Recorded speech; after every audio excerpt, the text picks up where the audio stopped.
예, 호산나 찬양대의 귀한 찬양 참 감사합니다. 제가 다 적지는 못했는데 가사가 너무 좋아가지고요. 가벼운 웃음과 흩어질 말보다 함께 고난을 헤쳐나가는 기도와 말씀으로 소리 높여 신실하신 하나님을 찬양하는 그런 가정 됐으면 좋겠습니다. 그런 그 가사가 마음에 막 와닿는 것 같아요. 예. 금호중앙의 모든 가정들마다 우리 호산나 찬양대가 찬양한 것과 같은 그런 아름답고 복된 가정 이루게 되기를 주님의 이름으로 축복합니다. 아멘. 우리 좌우에 있는 분들에게 한번 인사해 보겠습니다. 아름다운 가정을 이룹시다.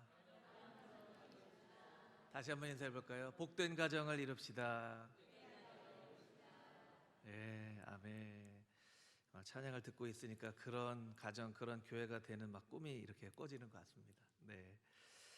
이번 주 암송 구절 우리 같이 암송하고 하나님 말씀 같이 듣도록 하겠습니다. 이번 주 암송 구절, 지난주 암송 구절이었죠. 로마서 8장 1절 2절 말씀 먼저 암송해 보겠습니다. 시작.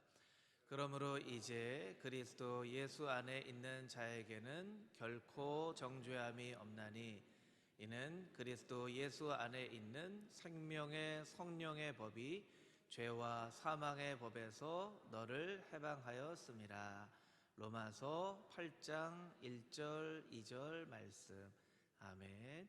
이번 주 암송 구절 로마서 8장 28절입니다. 함께 읽겠습니다. 우리가 알거니와 하나님을 사랑하는 자 곧 그의 뜻대로 부르심을 입은 자들에게는 모든 것이 합력하여 선을 이루느니라. 로마서 8장 28절 말씀. 아멘. 예, 이 암송 구절은 여러분이 정기적금 부으신다고 생각을 하면 됩니다. 한 달에 한 번 붓는 게 아니라 일주일에 한 구절씩 하늘 보좌에 정기적금 붓는 거라고 생각하시고, 안 외워져도 계속 읽고 또 읽어서 하나님 말씀과 함께 동행하며 살 수 있게 되기를 축복합니다. 아멘. 오늘 읽은 누가복음 2장 40절에서 52절 말씀을 통하여서 자녀들이 있어야 할 자리라는 제목으로 함께 은혜를 나누도록 하겠습니다. 예, 오늘은 어린이 주일인데요. 참 안타까운 것은 정말 축복해야 되는 어린이는 실제 지금 교회에 없고 다 가정에 있습니다.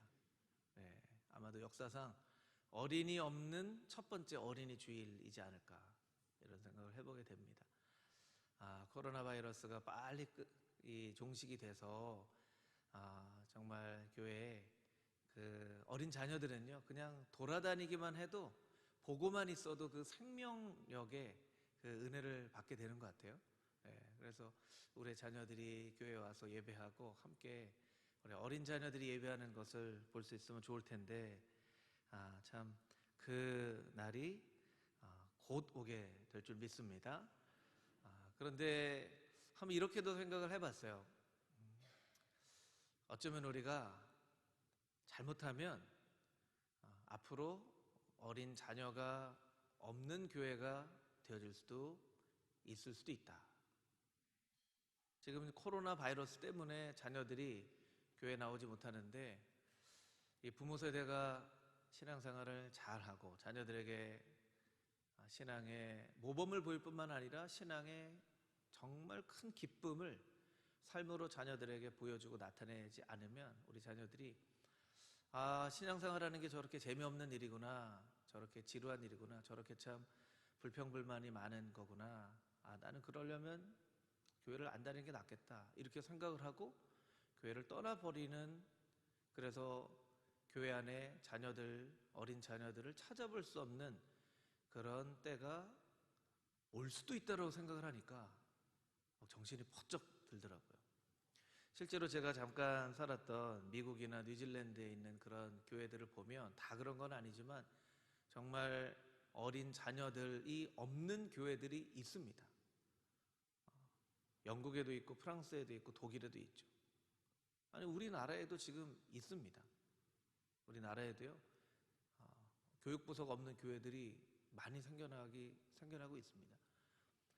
제가 친구 목사 그 교회에 동기 목회자들끼리 갔는데 방이 이렇게 많이 없는 거예요. 그래서 아니 애들은 어디서 예배를 드리냐 물었더니 그런 얘기 하더라고요. 우리는 애들이 없어 얘기하더라고요. 우리 애들이 없어. 교육부가 없어 이런 얘기를 하더라고요. 이게 한국 교회에 닥쳐진 현실입니다. 그래 정말로 기도하면서 우리 자녀들에게 믿음의 신앙의 위협을 물려줘야만 하는 그런 때인 것이죠.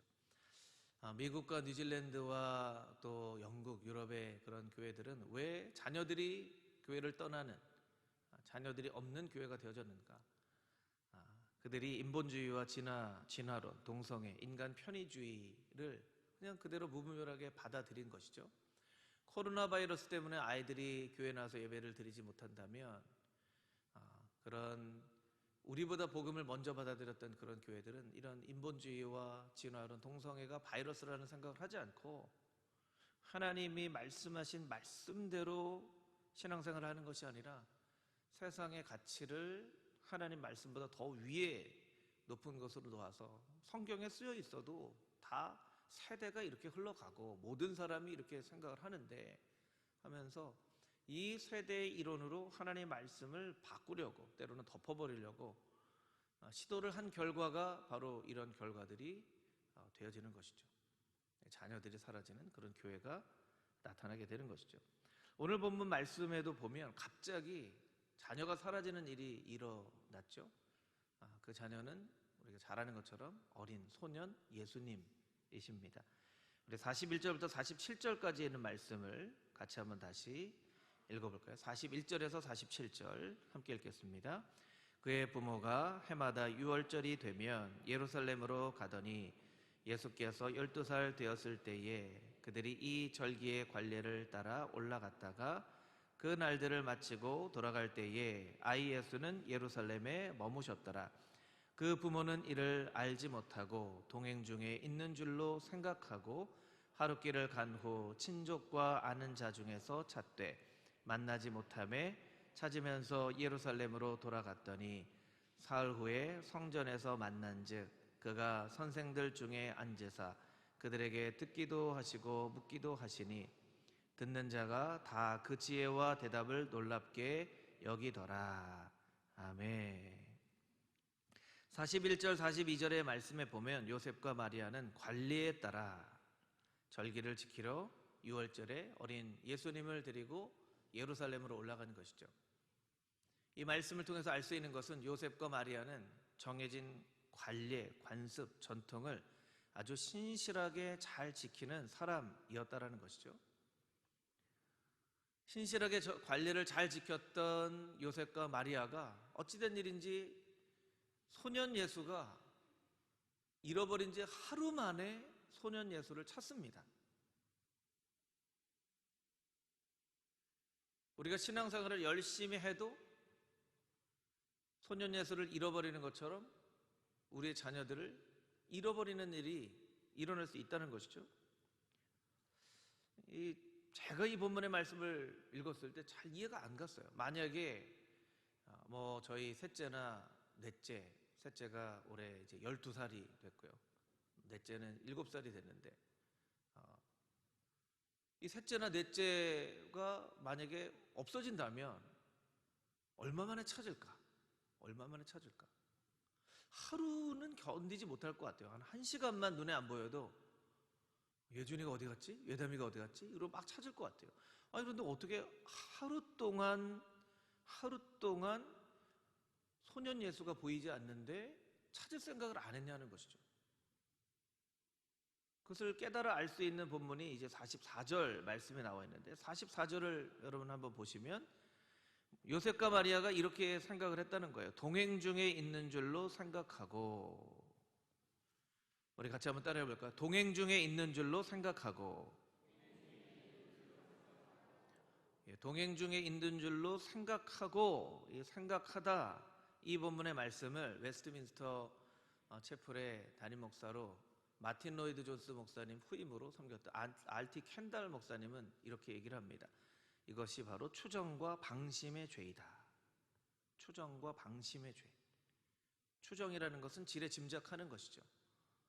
일행 중에 있겠지, 동행 중에 있겠지, 어디서 놀고 있겠지 하고 생각을 했다는 거예요. 하루 동안이나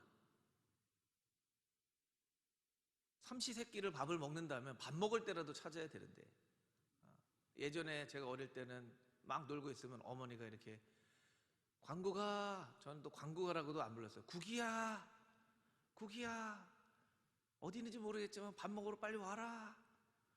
여러분들 아마 그런 기억 있으실 거예요. 어머니가 애타게 부르시는 밥 먹으러 와라. 아니, 밥 먹을 때라도 찾아야 되는데 하루 종일 어딘가 있겠지, 어딘가 있겠지. 그 지레짐작을 했다라는 거예요. 추정과 방심의 죄. 이것은 마리아와 요셉에게만 있는 것이 아니고 오늘 이 자리에서 예배를 드리는 저를 포함한 모든 부모의 마음 가운데도 있는, 사실은 죄라고 생각하지 않는 그런 죄이죠. 학교를 보내면 아이들이 똑똑해질 거야. 학원을 보내면 좋은 대학에 입시에 잘 성공하겠지. 대학을 보내면 나름대로 행복한 미래를 꿈꾸며 살겠지. 직장에 들어가면 어떤 행복한 인생을 꿈꾸며 살게 되겠지. 이거는 다 추정하는 것입니다. 지레짐작하는 것이죠. 그렇게 될 거야 하는 것이죠. 너무나 늦게 우리의 자녀들의 실제 모습을 우리가 발견하게 되기도 합니다. 그 너무나 늦게는 때에 따라서 20살이 될 수도 있고 25살이 될 수도 있고 30살이 될 수도 있고 40살이 되어질 수도 있죠. 우리 자녀가 신앙이 있을 거라고 생각하는데 얘기하다 보니까 신앙이 없어요. 아니, 교회를 당연히 다니겠지 하고 생각하는데 출가한 자녀가 교회를 다니지 않고 있어요. 어떻게 하다가 구원의 확신과 예수님에 대해서 이야기를 하게 됐는데 예수님을 안 믿는다는 거예요. 신앙적인 것뿐만 아니라 성품의 문제. 우리 자녀가 성품이 좀 문제가 있는 것 같은데, 관계의 문제, 관계가 좀 문제가 있는 것 같은데, 때로는 어떤 더 심각한 정신병적이거나 아니면 더 심각한 문제들을 나중에 발견하게 되어지기도 한다는 거예요. 뭐 하겠지, 아유 잘 자라겠지, 좋은 성품 가지겠지, 똑바로 생각하겠지, 정서적으로 문제가 없겠지, 있겠지 추정하고 또 단순히 추정하는, 여러분 부모가 자녀에 대해서 추정하고 방심하는 그 순간에 죄가 우리의 자녀들을 찾아와서 잘못된 길로 접어들게 되는 것입니다. 요셉과 마리아가 그랬다는 거예요. 어딘가 있겠지.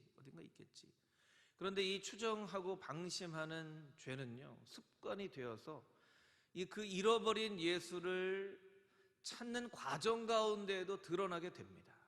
우리 46절 말씀을 보시면, 우리 46절 말씀 자막으로 한번 보여주시면, 잃어버린 소년 예수를 며칠 만에 찾죠? 사흘 만에 찾습니다. 사흘 만에. 그러니까 하루 길을 갔다가 하루 길을 돌아왔다 하더라도 최소한 며칠 동안을 예수님을 찾은 거예요? 이틀 동안 찾은 거죠. 이틀 동안. 물론 그 돌아오는 길 중간중간까지도 예수님을 찾는 과정이라고 보면 3일 동안을 찾은 거예요. 3일 동안 찾은 거예요. 놀이터도 갔을 것입니다. 시장에도 갔을 것입니다. 또래 아이들이 가는 것도 찾았을 것입니다. 혹시나 하고 어떤 범죄의 현장이 될 만한 그런 곳에 아이가 있는 것이 아닐까, 그런 것도 막 찾아갔었을 거예요. 근데 우리가 아는 것처럼 예수님은 어디에 계셨죠? 성전에 계셨어요. 성전에 출발했던 그 장소에 있었는데, 아마도 요셉과 마리아는 어린 예수님이 성전에 있으리라고 생각하지는 않았던 것 같아요.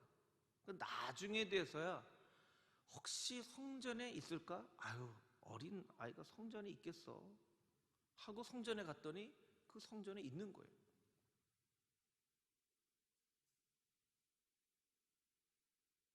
어린 소년 예수를 잃어버리고 그 찾아가는 과정에서도 요셉과 마리아는 끊임없이 추정을 하는 거예요. 놀이터에 있겠지, 시장에 있겠지, 어딘가에 있겠지, 여기에 있겠지, 저기에 있겠지. 거길 가봐도 없고 저길 가봐도 없고 저길 가봐도 없고. 아니, 잃어버린 그 장소에 가서 찾아야죠. 물건도 잃어버렸으면 어딘가 내가 기억나는 그 장소, 지갑이나 핸드폰을 잃어버리면 내가 계산하는 데도 놔두지 않았을까? 계산하는 데에 먼저 가봐야죠. 근데 자녀를 잃어버리고 왜 엉뚱한 데서 찾냐는 거예요. 그것이 추정과 방심의 죄가 우리의 삶 가운데 미치는 잘못된 영향입니다. 우리는 분명히 하나님께서 말씀하신 영원히 변하지 않는 하나님의 말씀을 근거로 살아야 되고, 그 어떤 것으로도 훼손되어지지 않는 예수 그리스도의 십자가의 은혜로 살아가야 되는데, 신앙생활을 하면서도 끊임없이 우리는 말씀을 근거하여 살지 않고 세상의 지식과 생각과 그런 많은 데이터들을 우리가 스스로 분석하면서 추정하면서 살아갑니다. 그 대표적인 예가 김정은 국방위원장이 죽었을 것이다, 심장 수술을 받았을 것이다, 99%가 안 나타난다 했다가 다시 나타났죠. 어떻게 이런 일이 일어났을까요? 사람들이 추정을 하는 거예요. 내 경험과 내 생각과 어떤 세상은요, 추정한 대로 되어지지 않습니다.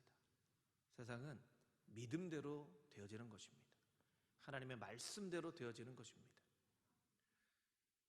어린이 주일을 맞아서 우리 부모들이 하나님 앞에 고백하면서 회개하면서 기도해야 되는 것은, 하나님 잘 되겠지, 괜찮아지겠지 라고 생각했던, 방심하며 추정했던 우리의 잘못을 죄라고 인정하지 않고 살았습니다. 근데 하나님 이것을 죄로 인정하고 하나님 앞에 회개합니다. 이제 이렇게 하면 잘 되겠지 하는 생각으로 자녀를 키우지 않게 하여 주시고, 하나님의 변함없는 말씀으로 예수 그리스도의 십자가의 은혜로 우리의 자녀들, 자녀손들을 키우는 부모 세대가 되겠습니다. 하나님 앞에 고백하며 나아갈 수 있는 금호 중앙의 모든 부모님들이 다 되시기를 주님의 이름으로 축복합니다. 아멘. 46절부터 51절까지에 있는 말씀입니다. 46절부터 51절 함께 읽겠습니다. 사흘 후에 성전에서 만난즉 그가 선생들 중에 앉으사 그들에게 듣기도 하시고 묻기도 하시니, 듣는 자가 다 그 지혜와 대답을 놀랍게 여기더라. 그의 부모가 보고 놀라며 그의 어머니는 이르되, 아이야 어찌하여 우리에게 이렇게 하였느냐? 보라, 내 아버지와 내가 근심하여 너를 찾았노라. 예수께서 이르시되, 어찌하여 나를 찾으셨나이까? 내가 내 아버지의 집에 있어야 될 줄을 알지 못하셨나이까? 하시니, 그 부모가 그가 하신 말씀을 깨닫지 못하더라. 예수께서 함께 내려가사 나사렛에 이르러 순종하여 받드시더라. 그 어머니는 이 모든 말을 마음에 두니라. 아멘. 아멘. 3일 만에 성전에서 예수님을 찾았어요. 저 같았으면 막 화를 내고 막 뭐라고 했을 것 같아요. 그런데 마리아가 이렇게 좀 기도하면서 찾았던 것 같아요. 아이야, 이거 어째서 이런 일을 했냐? 예수님이 뭐라고 대답하시냐면, 왜 저를 찾았습니까? 제가 성전에 있는 줄 알지 못하셨습니까? 만약에 3일 동안 잊어버리고 예준이, 예담이를 제가 찾았는데 예준이가 어째서 저를 찾으셨습니까? 이랬으면 제가 막 화딱지가 났겠죠. 아니, 아빠는 3일 동안 밥도 못 먹고 너를 찾았는데 왜 저를 찾으셨습니까? 너 이놈! 이렇게 했겠죠. 근데 여러분, 이 말씀은요, 왜 찾았냐는 얘기가 아니에요. 왜 찾았냐? 아니, 어머니 아버지 왜 딴 데서 저를 찾느라고 3일씩이나 시간을 보내셨습니까? 그냥 성전으로 오면 내가 아버지의 집에 있어야 될 것을 알았더라면 그냥 와서 걱정하지 않고 나를 찾을 수 있었을 텐데 왜 3일씩이나 딴 데 가서 나를 찾으셨습니까? 하는 이야기예요. 왜 나를 찾았냐는 얘기가 아니라 왜 딴 데 엉뚱한 데에 가서 나를 찾았습니까? 하는 이야기이죠. 우리 엉뚱한 데에 가서 우리의 자녀를 찾아요. 여러분, 이와 같은 일이 왜 일어났을까요? 왜 일어났을까요? 간단합니다. 마리아와 요셉은 빨리 집에 가고 싶었던 거고요. 예수님은 더 성전에 남아있고 싶었던 거죠. 여러분, 예배 끝나고 빨리 집에 가고 싶으십니까? 아니면 조금이라도 더 성전에 남아서 예배 드리고 싶으세요? 코로나 바이러스로 이제 영상으로 예배를 드리니까 딱 나눠지더라고요. 영상으로 예배를 드려서 너무나 힘들고 답답해서 죽겠다는 분도 있고요. 영상으로 예배를 드리니까 너무나 편리해서 좋아서 죽겠다는 분도 있고. 예. 물론 그걸 뭘 비판을 하려고 하는 얘기는 아닙니다. 똑같은 상황을 놓고도 다른 관점으로 사람들이 보게 된다는 것이죠. 마리아와 요셉은요, 유월절 절기를 지켰어요. 그리고 빨리 집으로 가고 싶었던 것 같아요. 그러니까 마음은 벌써 나사렛에 가 있는 거죠. 몸은 예루살렘에 있는데 마음은 벌써 나사렛에 가 있는 거예요. 그러니까 소년 예수도 챙길 틈도 없이 어딘가 있겠지, 빨리 챙겨서 집으로 갑시다 하고 나사렛으로 가는 거예요. 예수님은 집으로 가야 되는데 마음이 예루살렘에 있는 거예요. 조금이라도 더 남아서 말씀을 더 읽고 나누고 막 이 영적인 어떤 갈급함이 있는 거죠. 영적인 갈급함이 있는 거예요. 그러니까 마리아와 요셉이요, 어린 소년 예수님의 마음에 있는 그 영적인 갈급함을 알아차리지 몰랐습니다. 우리는 때때로 그렇게 생각합니다. 어린애들이 뭘 안다고. 어린애들이 뭘 안다고. 근데 아이들을 어려서부터 영적으로 키우면요, 아이들도 영적인 그런 세계를 알아요. 지금은 제가 그렇게 하지는 않는데, 첫째, 둘째, 셋째만 있을 때 아이들이 이제 어릴 때죠. 그때는 뭐 잠을 똑같이 잤으니까 그때마다 잠자기 전에 아이들에게 찾아가서 아이들의 머리에 손을 얹고 기도를 해줬어요. 첫째에게 주신 말씀 야고보서 3장 17절 말씀으로 첫째 기도하고, 둘째는 히브리서 11장 33절 말씀으로, 셋째는 빌립보서 2장 말씀으로 이렇게 기도를 했어요. 그러니까 그렇게 기도를 하면서 자는 게 아이들에게는 이제 잠자리에 드는 꼭 필요한 그 과정이라고 생각을 한 거죠. 그런데 이 목사인 아빠는 어떤 때는 너무 피곤해서 그냥 오늘은 기도하지 말고 자자, 그리고 하고 싶은 때가 있는데요, 그때마다 애들이 기도하지 않고 어떻게 자? 와서 기도해줘야지. 오늘은 아빠 너무 피곤하고 해서 피곤해서 그렇지, 오늘 꼭 기도하고 자야지. 그리고 꼭 기도를 해야지만 잠을 자는. 그래서 어떤 때 보면 그 어린 애들이 저보다 더 영적이구나 이렇게 생각을 할 때가 있었어요. 네. 제가 이제 부모님한테 들은 얘기는요, 어릴 때 저희 아버지가 군목이셨는데 이 군목이 이렇게 이사를 많이 다니잖아요. 어떤 때는 같이 살기도 하고 어떤 때 떨어져 살기도 하고, 어머니하고 늘 아침에 예배를 저녁에 예배를 드렸는데 아버지가 오시면 이제 빨리 피곤하니까 주무셔야 되는데 제가 막 예배 드리자고 때를 써서 아버지가 저를 혼내신, 이건 저 어릴 때도 굉장히 괜찮은 사람이었던 것 같아요. 그 피를 이제 아이들이 이어받아서.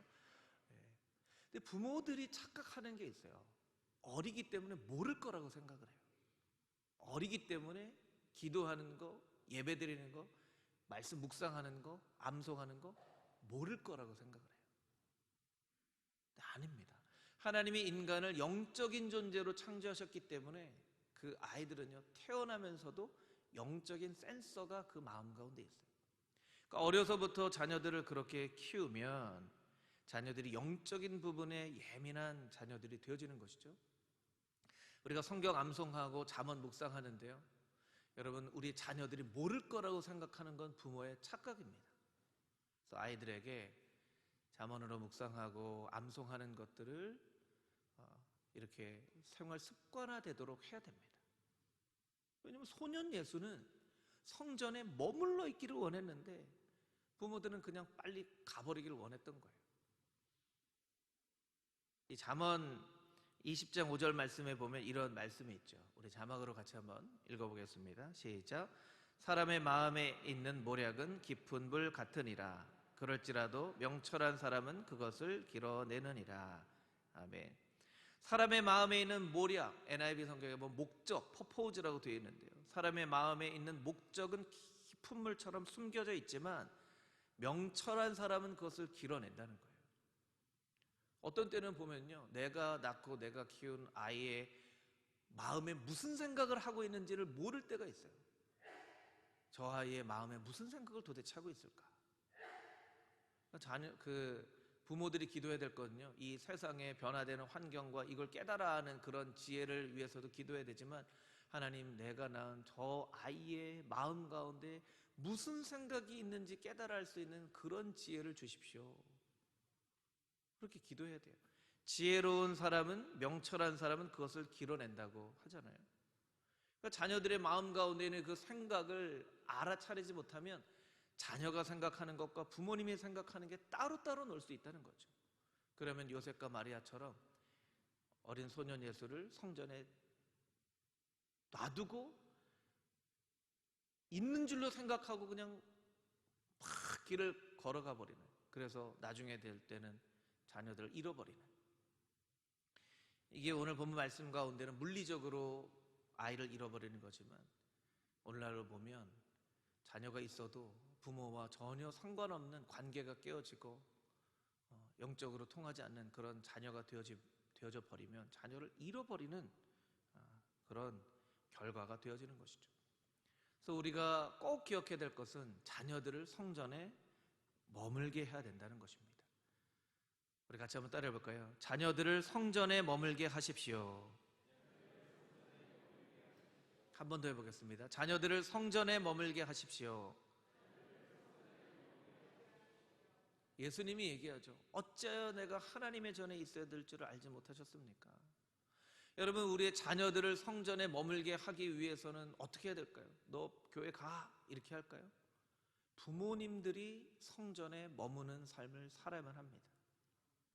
부모가 성전에 머무는 삶을 살아야 자녀들이 그 부모의 모습을 보면서 성전에 머무는 삶을 살게 되는 것이죠. 이제 코로나 바이러스로 온라인으로 예배를 드린 지가 이제 2달이 넘어서는데요. 이제 곧 회복이 되어지고 우리 자녀들 이제 교육부 예배를 드리면 교회로 올 텐데요. 온라인으로 예배를 드리는 분들, 부모님들이 꼭 기억해야 될 것이 있습니다. 이 병원에도요, 오래 입원하면 근육이 막 빠져요. 그래서 오래 병원에 입원한 분들이 회복하려면 그 재활을 하고 회복하는 그 준비가 필요합니다. 우리 교육부 예배는 곧 이제 시작하게 되겠지만, 이제 우리 자녀들 같이 교회에 나와서 교육부만 예배를 드리는 것은 아직 좀 마음에 안심이 안 될 수도 있지만, 자녀들 같이 데리고 와서 조금 어린 예배가 딱딱할 수 있지만 옆에 앉혀놓고 같이 기도하는, 그렇게 조금 준비하는 그런 부모님들이 돼야 돼요. 왜냐면 저희 막내 예담이도 유치원에 지금 갈 수가 있거든요. 그런데 예담아, 너 유치원 갈래? 이렇게 해보니까요, 안 간대요. 왜냐면 집에서 있는 게 너무 좋거든요. 집에서 뭐 아침 일찍 일어날 필요도 없고 일어나서 텔레비전 보고 놀고. 아, 예담아, 너 유치원 가야지. 지금도 유치원 갈 수 있어. 나 유치원 안 가. 집이 더 좋아. 애들이 안 온다고 할 수도 있어요. 집이 좋아서 안 온다고 할 수 있어요. 그러니까 부모님들이 지금부터 아이들을 이제 교회로 와서 예배하는 그런 훈련들을 해야 됩니다. 그래서 우리 자녀들이 성전에 머물면서 어린 시절을 보낼 수 있어야만 합니다. 수학자이면서 영성가인 파스칼은 그렇게 얘기를 합니다. 우리의 마음의 한 구석에는 오직 하나님으로만 채울 수 있는 빈 공간이 있습니다. 이 공간은 하나님이 아닌 다른 것으로는 절대로 채워지지 않는 공간입니다.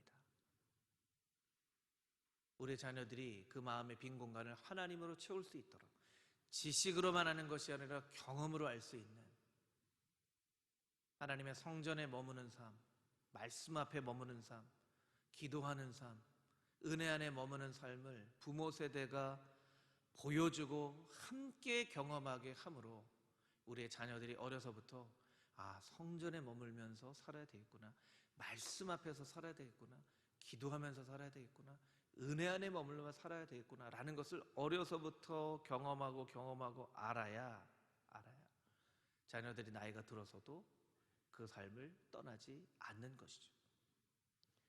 여러분, 자녀들을 성전에 머물며 양육하는, 자녀 손들을 성전에 머물면서 양육하는 금호중앙의 모든 부모님들이 될 수 있게 되기를 축복합니다. 그것을 위해서 부모 세대가 먼저 성전에 머무는 것을 기뻐하며 감사하는 삶을 살아갈 수 있게 되기를 주님의 이름으로 축복합니다. 아멘. 우리 마지막으로 우리가 첫 번째 읽었던 40절 말씀과 마지막으로 읽었던 52절 말씀을 함께 읽도록 하겠습니다. 먼저 40절 말씀 읽겠습니다. 아기가 자라며 강하여지고 지혜가 충만하며 하나님의 은혜가 그의 위에 있더라. 52절 예수는 지혜와 키가 자라가며 하나님과 사람에게 더욱 사랑스러워 가시더라. 아멘. 아멘. 여러분, 기도의 목표가 있을 수 있을까요? 기도는 하나님과의 관계이고 교제이기 때문에 그냥 기도하는 것 자체가 목표가 되어지지만, 때로는 자녀들을 위한 기도에는 분명한 목표가 필요합니다. 하나님, 이런 자녀가 되게 하여 주시옵소서.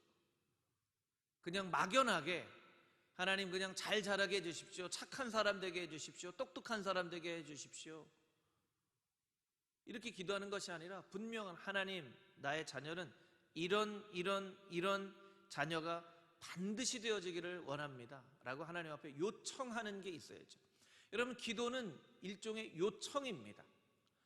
빚을 빌려간, 돈을 빌려간 사람에게 차용증을 근거하여 빚을 빌려갔으니까 이제 돈을 갚으십시오 라고 하는 아이테오라는 단어를 성경은 기도라고 번역할 수 있도록 허락해 주셨어요. 그러니까 하나님 앞에 기도하는 것은, 하나님 분명히 이렇게 축복해 주신다고 말씀하셨으니까 이대로 요청합니다, 요구합니다, 이대로 주십시오. 그러면 뭔가 요구가 있어야죠. 이 가운데 쓰여진 것이 있어야죠. 구체적인 기도의 제목이 있어야죠. 오늘 본문 말씀 가운데 구체적인 기도의 목표를 우리가 발견할 수 있습니다. 예수님, 소년 예수님은 어떻게 자라셨습니까? 지혜와 키가 자라가며 육신적으로 강건한 삶을 살았다는 것이죠. 신체적으로 건강한 삶을 살았다는 거예요. 지혜가 충만한 삶, 세상의 지식뿐만 아니라 하늘의 지혜가 있는 그런 심리적으로, 정서적으로 훌륭한 그런 삶을 살았다는 것이죠. 하나님과 사람에게 사랑을 받았다. 하나님과의 관계와 사람들과의 관계에 병든 것이 없는 그런 관계적인 삶을 살았다는 것이죠. 그리고 40절 말씀에 보면 하나님의 은혜가 그의 위에 있더라. 하나님의 은혜로 자랐다는 거예요. 여러분, 이것은 하나님께 요청하는 청구서의 항목이 됩니다. 하나님, 우리의 자녀가 육신적으로 강건한 자녀, 병이 들어서 어려움 당하지 않도록 주님 축복하여 주시고, 지혜가 충만하도록 세상의 지식이 아니라 하늘의 지혜로 살게 하여 주시고, 하나님과의 관계와 사람들과의 관계 가운데 사랑을 받으며 자라는 아이 되게 하여 주시고, 하나님의 은혜가 그 위에 머무는 그런 자녀 되게 하여 주시옵소서. 구체적인 기도의 제목을 가지고 하나님 앞에 기도해야만 합니다. 그래야 하나님께서 그런 구체적인 기도의 제목에 응답하시고, 네가 기도한 대로 내가 응답해 줄 것이다 말씀해 주시는 것이죠. 제가 텔레비전 프로그램을 보다가 요새는 애완견들을 많이 키우니까요, 그런 프로그램이 있더라고요. 애완견들 막 물거나 공격적으로 하거나 사회성이 없거나 이런 애완견들을 이렇게 병들어 있는 모습을 이렇게 키우는 강영욱이라고 하는 전문가가 나와서 이렇게 바꿔주는 프로그램인데요, 그 프로그램 제목이 뭐냐면요, 개는 훌륭하다예요. 예전에 있는 프로그램은 제목이 뭐였냐면요, 세상에 나쁜 개는 없다. 여러분, 세상에 나쁜 개는 없다는 것을 뒤집어 얘기하면 뭐가 있다는 거예요? 나쁜 주인이 있다는 뜻입니다. 개는 훌륭하다, 이거 굉장히 우리가 기분 나빠야 되는 제목이에요. 개는 훌륭하다. 그럼 뭐가 훌륭하지 않다는 거예요? 사람이 훌륭하지 않다는 거예요. 개가 막 공격합니다. 물거나 막 서로 싸웁니다. 근데 그 과정을 보면서 늘 얘기를 뭐를 하냐면, 주인이 잘못 키워서 이런 겁니다. 주인이 잘못 키워서. 주인이 공격해도 아무런 벌을 주지 않기 때문에 그런 겁니다. 얘는 공격하는 게 잘못됐다는 걸 모르고 잘하는 겁니다. 나쁜 주인이 있다는 거죠. 훌륭하지 않은 사람이 있기 때문에 개가 그렇게 된다는 것이죠. 여러분, 개도 그런데요, 하물며 우리의 자녀들은요, 어려서부터 태어날 때부터 나쁘게 태어난 그런 자녀들이 있을까요? 박사방에 이 성착취물 동영상을 올린 조주빈 같은 사람들, 또 보니까 막 군에 가 있는 21살, 19살짜리가 그렇게 아주 끔찍한 범죄를 저질렀더라고요. 그럼 그런 애들은 태어날 때부터 악한 애들로 태어나서 그렇게 자란 걸까요? 아니에요. 그 아이들은 악한 아이들은 아니었을 것입니다. 나쁘고 악한 부모와 환경과 사회가 있었겠죠. 여러분, 신앙적으로 보면 그럼 어떤 부모가 나쁜 부모라고 할 수 있을까요? 자녀를 위해서 기도하지 않는 부모, 자녀를 위해서 분명한 요청서를 가지고 하나님 앞에 기도하지 않는 부모. 하나님 그냥 크면 잘 되겠죠. 하나님 그냥 잘 되겠죠.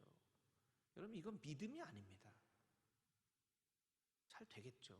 그냥 신앙, 좋은 신앙 같겠죠. 그냥 제가 교회 다녔는데 우리 애들이 다 당연히 교회 다니겠죠.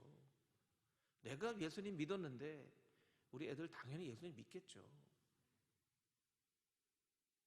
여러분, 부모, 자녀들을 위해서 분명한 기도의 제목으로 기도하지 않는 부모, 자녀, 손들을 위해서 분명한 기도의 제목을 가지고 기도하지 않는 부모는 나쁜 부모라고 할 수 있습니다.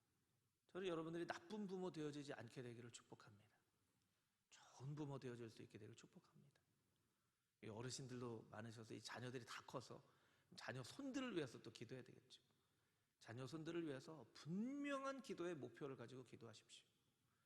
육체적으로 건강한 자녀, 지혜가 충만한 자녀, 하나님과 사람에게 사랑받는 자녀, 그 위에 하나님의 은혜가 있는 자녀 반드시 되게 하여 주시옵소서. 청구서를 가지고 청구합니다. 하나님 라고 기도할 수 있는 우리 부모 세대가 되어질 때에 우리의 자녀들, 자녀 손들이 우리의 기도를 통하여 아름다운 자녀로 하나님께서 기뻐하시는 자녀, 부모님에게는, 할아버지 할머니들에게는 자랑이 되어지는 그런 자녀 손들이 되어지게 될 줄 믿습니다.